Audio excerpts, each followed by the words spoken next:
Hello everyone, welcome to my YouTube channel job aspirant. तो दोस्तों SSC GD 2025 के लिए आज आपका हिंदी प्रैक्टिस सेट सेकंड। इससे पहले मैंने आपको फर्स्ट प्रैक्टिस सेट करा चुका हूं। अगर आपको देखने होंगे तो एसएससी जीडी 2024 की प्लेलिस्ट बनी है, वहां जाके आप देख सकते हो। ठीक है, आपके लिए मैं डेली लेके आऊँगा। जैसा आपका एग्जाम में क्वेश्चन बनते हैं एज इट इज़ वैसे लेंगे।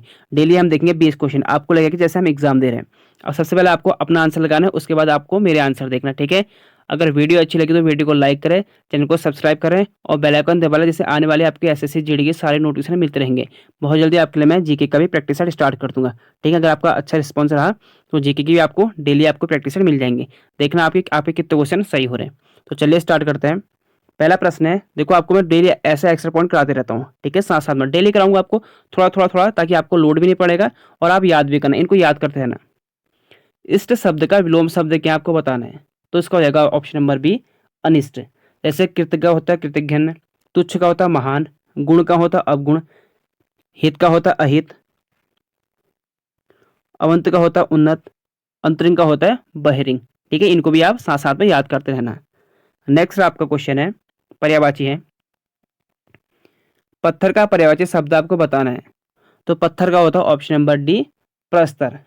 ठीक है, देखो अब एक्स्ट्रा पॉइंट देखो, आप इनको आपको याद करना है। आपको मैंने कल भी कराए थे, आज भी आपको डेली ऐसे मिलते रहेंगे आपको। ठीक है, साथ साथ में आपको एक्स्ट्रा पॉइंट।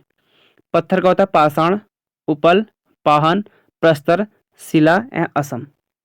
ठीक है, अगला आपका है अचल। अचल का होता है शैल, नग, भुदर, महिधर, नगपति, शिखर, अद्रि, तुंग, धरणीधर, पर्वत। अम्बा, माता, जननी, माँ, जन्मदाती, धात्री, प्रसूता। अलंकार का आभूषण हो गया, भूषण, विभूषण, गहना, जोवर। ठीक है, जेवर। बाकी आप एक्स्ट्रा पॉइंट पढ़ सकते हो। आप अहंकार का देख लो। अंधकार, आपके यहाँ से क्वेश्चन कहीं बाहर नहीं पूछे जाएंगे। जितना आपको मैं कर रहा हूँ बस आप उतना पढ़ लो ना, आपके जो है 20 में से 20 आपके 101% मैं आपको गारंटी देता हूँ, क्योंकि मुझे पता है कि कहाँ से क्वेश्चन बनते हैं। बिल्कुल बहुत आसान बनता है आपका एसएससी जीडी का, इसलिए आपकी से कट ऑफ भी आपकी ज़्यादा जाती है। हिंदी में आप आराम से 20 क्वेश्चन कर लो, हिंदी, रीजनिंग और जीके, ये 3 आपको मैं कराऊंगा। बाकी आप मैथ्स से और देखना कि मैथ्स से आपने कहाँ से पढ़ना है। ये 3 की आपके मैं बिल्कुल अच्छे कर दूंगा आपको मैं ये चीज़। अगर आपको एसएससी जीडी के अगर देखने होंगे तो मैंने अभी हाल में आपको प्रीवियस ईयर क्वेश्चन करा रखे सभी, उनको देख लेना आप। नहीं तो आपको आगे भी मैं करा दूंगा मैं, क्योंकि अभी तो आपका टाइम है। अभी यहाँ पे नवंबर है, दिसंबर, जनवरी, फरवरी में आपका एग्जाम होगा। 2 महीने आपके पास है, 60 दिन बहुत होते हैं। तो अंधकार का याद करो, तम, अंधेरा, तिमिर, कुहा, कुहरा। 2 आपके विलोम शब्द, 2 पर्यायवाची आपके बनते ही बनते हैं। तो आपको डेली ऐसे कराऊंगा मैं। ठीक है, तो अंधकार का याद कर लो। फिर आपको होगा अरण्य, ये आपको मैंने कल कराया था। अंकुश का नियंत्रण, पाबंदी, रोक, अंकुश, दबाव, गंजाकुश। अंतरिक्ष का खगोल, नवमंडल, गगनमंडल, आकाशमंडल। अंबर का याद कर लो, अंतर्गत, अंधेरा, दोबारा आ गया अंधेरा। अब आपका है नेक्स्ट, आपका होगा दिए गए वाक्य में रेखांकित खंड को प्रतिस्थापित करने के लिए उपयुक्त विकल्प का चयन करें। सुरेश और मोहन दोनों साथ साथ पढ़ने वाले छात्र हैं। तो इसमें आपका क्या होगा, एक शब्द क्या आएगा इसमें बीच में, साथ साथ पढ़ने वाले के लिए क्या होगा, सहपाठी। ठीक है, जो साथ साथ पढ़ने वाले होते हैं उन्हें कहते हैं सहपाठी। जैसे आप एक एक कक्षा में पढ़ते हो तो सहपाठी बोला जाता है। तो सुरेश और मोहन दोनों सहपाठी छात्र हैं। नेक्स्ट आपका, अंधे के हाथ बटेर लगना, मुहावरे का सही अर्थ क्या होगा। तो अंधे को सोना मिल जाना, ये होगा, ये नहीं होगा, ये बिल्कुल नहीं होगा। भविष्य के बात को जान लेना, ये बिल्कुल नहीं होगा। तो होगा आपका एकाएक लाभ होना, option number C right answer. Next है, दिए गए वाक्य में रेखांकित खंड को प्रतिस्थापित करने के लिए उपयुक्त विकल्प का चयन करें। आपके विद्वतापूर्ण व्याख्यान से मेरे शंका का निराकरण हो गया। तो निराकरण नहीं होगा, क्या होगा आपका, समाधान हो गया, option number B right answer. Next question आपका, यह आपका अनेकार्थी शब्द है। बहुत सी भाषाओं को जानने वाले के लिए एक शब्द क्या होगा। तो इसे कहेंगे हम बहुभाषीविद। जैसे कई भाषाएं आती हैं तो बहुत भाषाओं को जानने के लिए एक शब्द क्या होगा, बहुभाषीविद। ठीक है, अगला प्रश्न है आपके लिए, जो भेदा या तोड़ा ना जा सके के लिए एक शब्द कौन सा होगा। तो इसका हो जाएगा ऑप्शन नंबर ए, अभेद्य। ठीक है, ए राइट आंसर हो जाएगा। नेक्स्ट है, फिर आपको विपरीत शब्द बताना है, यानी विलोम शब्द। पराधीन शब्द का विलोम शब्द क्या होगा। तो इसका हो जाएगा option number B right answer, स्वाधीन। ठीक है, अधीन का होता है अधीन, प्राचीन का होता है अर्वाचीन। अगला प्रश्न है, फिर आपको फिर पर्यायवाची बताना है, क्योंकि आपके विलोम शब्द और पर्यायवाची आपके दो दो पूछे जा रहे थे इससे पहले आपके 2024 के एग्जाम में। तो आपके लिए मैंने वैसे ही रखा है 2024 में जैसे आपके क्वेश्चन बने थे। ठीक है, सर्प का पर्यायवाची शब्द बताइए। तो सर्प का हो जाएगा आपका क्या, व्याल। ठीक है, बाकी आप देख सकते हो एक्स्ट्रा। अहित का होते हैं शत्रु, वैरी, विरोधी, हानिकारक, यानी हानिकारक उससे होता है जो शत्रु होते हैं, तो अनुपकारी, ये आपके होते हैं अहित के। शार्दुल के होते हैं सिंह, वनराज, मृगराज, व्याघ्रा, पंचमुख, मृगेंद्र, केसरी, केहरी, केसी, महावीर। देखो आपको डेली इतने आपको पर्यायवाची करा रहा हूँ, आप सोचो आपको यहाँ से क्वेश्चन कहीं बाहर आएंगे, आ ही नहीं सकते, ये आपको मैं गारंटी देता हूँ। अभी आपके सिर्फ 2 ही क्लास चल रहा है क्या, अभी तो आपका डेली चलते रहेंगे। अगर आपने रिस्पॉन्स अच्छा दिया तो तब आपकी बात हुई। ठीक है, तो जितना हो सके वीडियो को शेयर जरूर करें और चैनल को सब्सक्राइब जरूर कर लें, और अगर वीडियो अच्छी लगे तो वीडियो को लाइक जरूर करें और अपने कमेंट जरूर छोड़ें अगर कोई गलती हो जाए, क्योंकि इससे पहले मेरे से पहले वाले वीडियो में गलती ये हो गई थी, उसमें शायद मिसप्रिंट हो गया था वो ऑप्शन 1 में, तो उसमें गड़बड़ हो गई थी। तो कहीं अगर मिसप्रिंट हो जाती है तो आप मुझे कमेंट करके जरूर बताना कि यहाँ पर गलती हो रखी करके। ठीक है, ताकि मैं आगे आने वाले जो नेक्स्ट वीडियो है उसमें सुधार सकूँ। कमेंट जरूर करें। पतंग, नाव, नैया, तरी, गुड्डी, कनकुवा, चंग, टिड्डी एंड फतिका। और व्याल का तो पता ही है आपका, इसका आंसर भी आपका व्याल है। सर्प, नाग, विषधर, भुजंग, अहि, उरग, काकुदर, फणिस, सारंग एंड व्याल। नेक्स्ट प्रश्न है, चोली दामन का साथ का मुहावरे से अर्थ बताना आपका है। चोले दामन का, तो इसका होता है घनिष्ठ संबंध होना है, क्योंकि हिंदी का आपका ज़्यादा टफ बनता नहीं। जैसे आपका एग्जाम में ये है ना, एडजेक्टिव ऐसे बनेगा आपके एग्जाम में वहाँ भी। इनमें से किस विकल्प में एक भी तत्सम शब्द नहीं है। आपको तत्सम शब्द समझते होगे आप। तत्सम शब्द उस शब्द को कहते हैं जो संस्कृत शब्द होते हैं। ठीक है, संस्कृत शब्द को कहते हैं तत्सम, और तद्भव कहते हैं हिंदी शब्द को।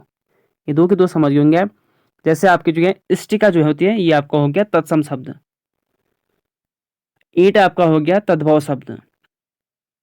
तो इसमें से आपको बताना है कि इसमें से कौन सा तत्सम शब्द नहीं है, यानी आपके 3 के 3 हिंदी शब्द होने चाहिए। ईट हिंदी शब्द है, मूछ ये भी हिंदी शब्द है, पहचान ये भी आपका हिंदी शब्द है। वैसे एट का जो तत्सम होता है इष्टिका होता है। इंपॉर्टेंट, इससे पहले आपके एग्जाम में 2024 से एग्जाम बन चुका क्वेश्चन है। आगे मैंने आपके अधिकतर क्वेश्चन वही रखे हैं जो एग्जाम में आपके इंपॉर्टेंट रहेंगे, जो आपके प्रीवियस क्वेश्चन पूछे गए प्रश्न है, क्योंकि वो आपके रिपीट होते हैं बार बार। ठीक है, मूछ, क्योंकि आपके जो एग्जाम में पर्यायवाची कहीं बाहर से तो पूछ नहीं जाते हैं। इतने एग्जाम होते हैं आपके जो हिंदी स्टेट एग्जाम हो, तो आपके हर एग्जाम में आपकी हिंदी आती है, तो वहीं से मैंने ढूंढ ढूंढ के निकाल रखे। तो ठीक है, मूज का हो जाएगा आपका तत्सम शब्द समुश्रु। पहचान का हो जाएगा आपका प्रतिविज्ञान। ठीक है, ये आपके हो जाएंगे इनके पहचान के।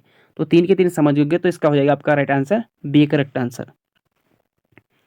नेक्स्ट क्वेश्चन है, दिए गए वाक्य का वह भाग ज्ञात करें जिसमें कोई त्रुटि है, यानी इस सेंटेंस में क्या एरर, आपको क्या गलती है ये बताना है।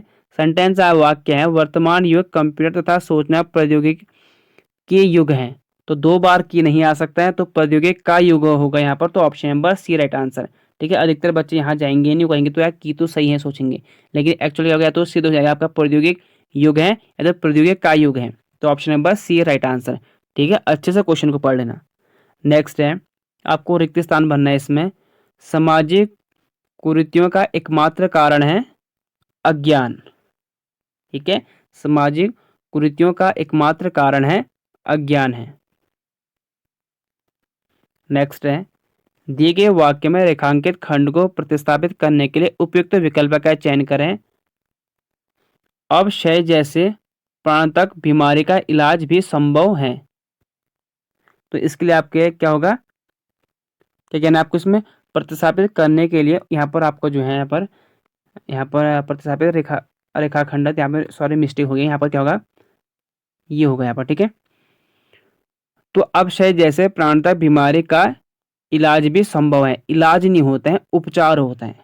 ठीक है, तो यहाँ पर इस पर ये करना था, ये मिस्टेक हो गया मेरे से, तो ये गैरमा कहीं कहीं हो जाता है मिस्टेक, तो यहाँ पर आपका ये होगा। ठीक है, रेखांकित यानी आपको डैश दिया होगा नीचे, तो इसमें क्या होगा, इलाज नहीं होता उपचार होता है। अब से जैसे प्राणतक बीमारी का उपचार भी संभव है, उपचार हो जाएगा। ठीक है, ऑप्शन नंबर यहाँ पर ये सी का मत करना, इसे बी कर देना, इसे सी या उसे बी कर देना, ए कर देना, कोई बात नहीं, ऊपर नीचे हो गया होगा। नेक्स्ट है, अब आपको इसे बताना कि सही वर्तनी वाले शब्द का चयन करें। ठीक है, तो इसमें आपको बताना कि कौन सा सही है। तो इसका हो जाएगा option number A right answer, सम्मुख। सन्मुख नहीं होता है, सम्मुख होता है।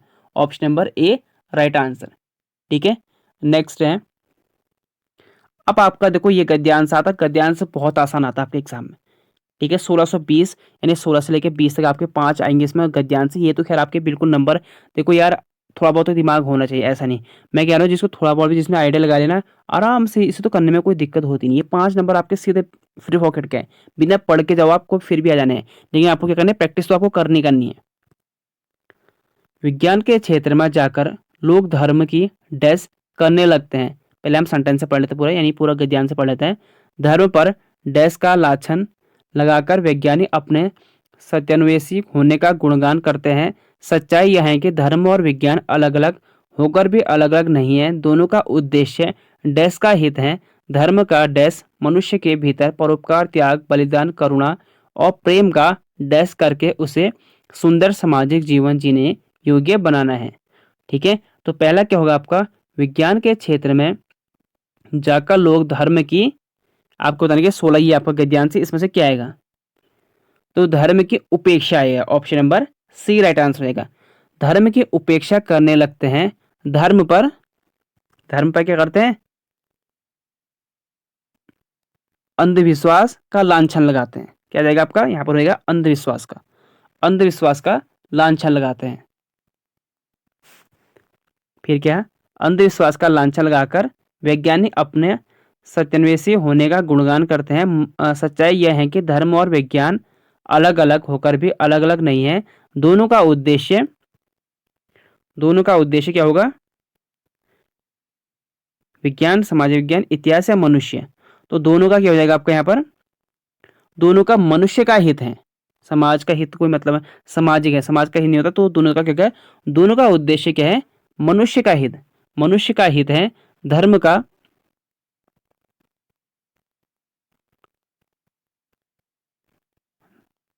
फिर क्या होगा, धर्म का लक्ष्य क्या जाएगा आपको, फिर धर्म का लक्ष्य लास्ट क्या है, धर्म का क्या होगा, धर्म का क्या होता है, विकास करना होता है। ठीक है, तो अब देखते हैं, क्योंकि धर्म का क्या होता है, विकास होता है। तो विज्ञान, तो यहाँ पर क्या आएगा, धर्म का, हमने क्या देखा था, धर्म का लक्ष्य मनुष्य के भीतर परोपकार, त्याग, बलिदान, करुणा और प्रेम का विकास करके उसे सुंदर सामाजिक जीवन जीने योग्य बनाना। देखो कितना आसान है। अब हम इसमें लगाते हैं। ठीक है, पहला आपका विज्ञान के क्षेत्र में जाकर लोग धर्म की उपेक्षा करने लगते हैं और अंधविश्वास का लांछन लगाकर वैज्ञानिक अपने सत्यान्वेषी होने का गुणगान करते हैं। सच्चाई यह है कि धर्म और विज्ञान अलग अलग होकर भी, क्योंकि धर्म और विज्ञान दोनों क्या करते हैं, अलग अलग होकर भी अलग अलग नहीं है, दोनों का उद्देश्य क्या होता है, सिर्फ एक है, मनुष्य हित। जो मनुष्य के हित में होता है वही आपके धर्म भी करता है और वही विज्ञान भी करता है। ठीक है, धर्म का विकास, फिर क्या आएगा आपका, विकास मनुष्य के भीतर परोपकार, त्याग, बलिदान, करुणा और प्रेम, सॉरी यहाँ पर आपका क्या होगा, यहाँ पर विकास होगा। यहाँ पर धर्म का लक्ष्य मनुष्य के भीतर परोपकार, त्याग, बलिदान, करुणा, प्रेम और विकास करके उसे सुंदर सामाजिक जीवन जीने योग्य बनाना, यहाँ पर लक्ष्य होगा। ठीक है, लक्ष्य होगा। आई थिंक मुझे लगता है कि आपके 19 वाले में लक्ष्य आपका होगा। इसमें देखते हैं हम क्या है, मैं देखा तो था हमने अभी। हाँ, तो ये हो जाएगा आपका लक्ष्य, option number B right answer, लक्ष्य और यहाँ विकास। तो ये आपका गद्यांश, देखो कितना आसान गद्यांश है। तो गद्यांश आपका बिल्कुल आसान आता है, इसमें आपको 5 नंबर लाने कोई बड़ी बात नहीं है, बस आपको क्या करना है, अच्छे से एनालिसिस करना है, पढ़ना है। तो ये थे आज के आपके 20 क्वेश्चन। आई होप आपको अच्छे लगेंगे। आपको एज इट इज वैसे करा रखा जैसे आपका जो एसएससी जीडी पेपर बनाते हैं। 5 गद्यांश, 2 विलोम, 2 पर्यायवाची, शुद्ध अशुद्ध, रिक्त स्थान भरना, बिल्कुल एज इट इज। आपको अगर प्रीवियस क्वेश्चन देखोगे तो आपको ऐसे मिलेगा।